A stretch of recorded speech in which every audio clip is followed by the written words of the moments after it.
Hello, welcome back.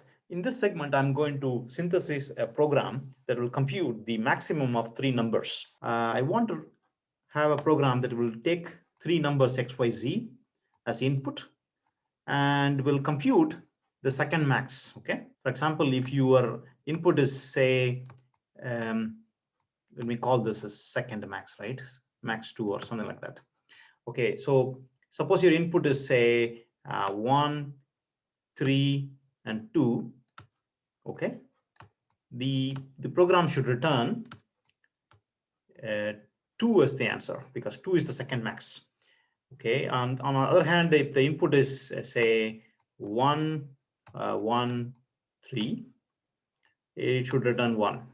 Okay, or if the input is 1 3 3, it should return 3.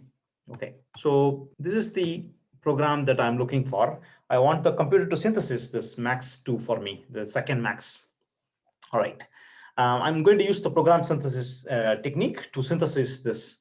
Okay, let's get started with the demo right away. So first, let me quickly recall how we synthesize the maximum of two numbers first. Okay, let's look at the max int first. Maximum of just two numbers, x and y.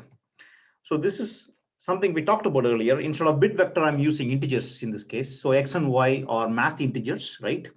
And I wanted to synthesize a max of two numbers x and y. And I'm only allowed to use operations like plus, minus, multiplication. And we can use less than, greater than, that kind of comparison operator as well. Okay. And the bool to integer is my little function that converts Boolean into an integer, like true means 1, false means 0. Otherwise, we can't do arithmetic together with logical operations. Okay, that's the reason I do have the bool to int conversion. Anyway, so now I define what type of function I would like to synthesize, right? This is basically the specification. I say if x is less than y, return y, because y is the maximum. Otherwise, return x. Okay, but remember, this is if then else statement. Okay, and I don't have an if then else in the grammar that I wanted to synthesize. Okay, the program that I wanted to synthesize should not have if then else. That's the goal, of course. And as you can see here, my constraint is that the max that comes out must be the same as the spec. The equal says, okay, I need a max that matches the spec only using these constructions. Okay, all right, let's get the max thing run first for us. All right, let's see.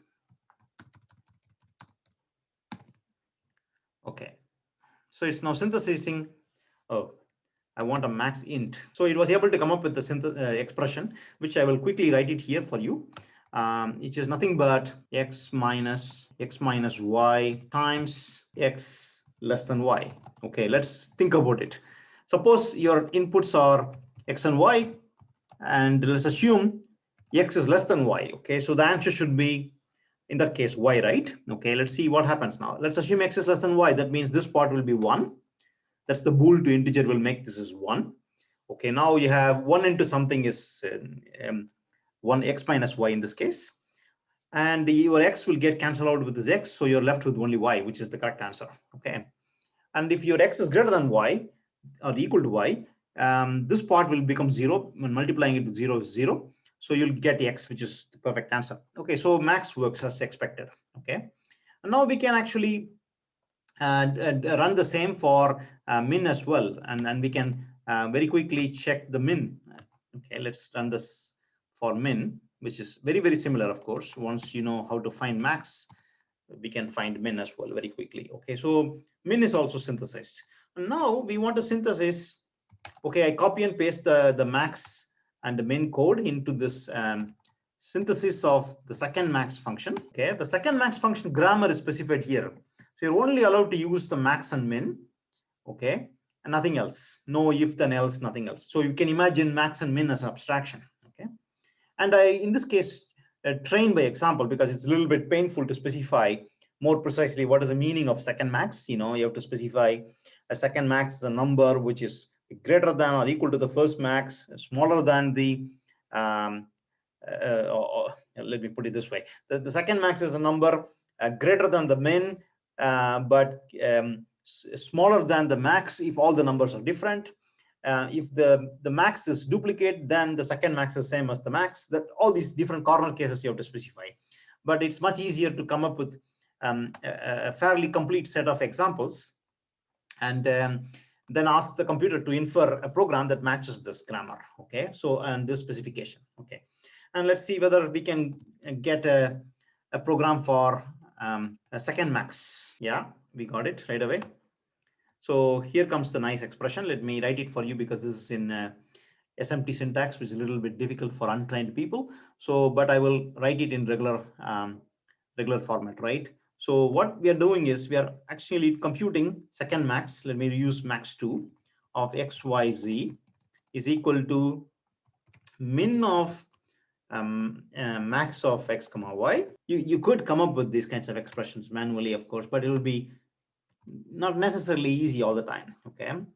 I personally spent a little bit time to think about an expression. When I was trying to do it manually first, it was not that I could come up with instantaneously. I did spend some time to think about how do I formalize this notion. Okay.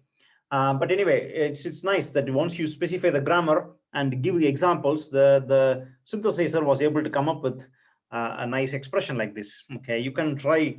You can convince yourself this is correct. I tried to find a second max of 3 numbers just using max.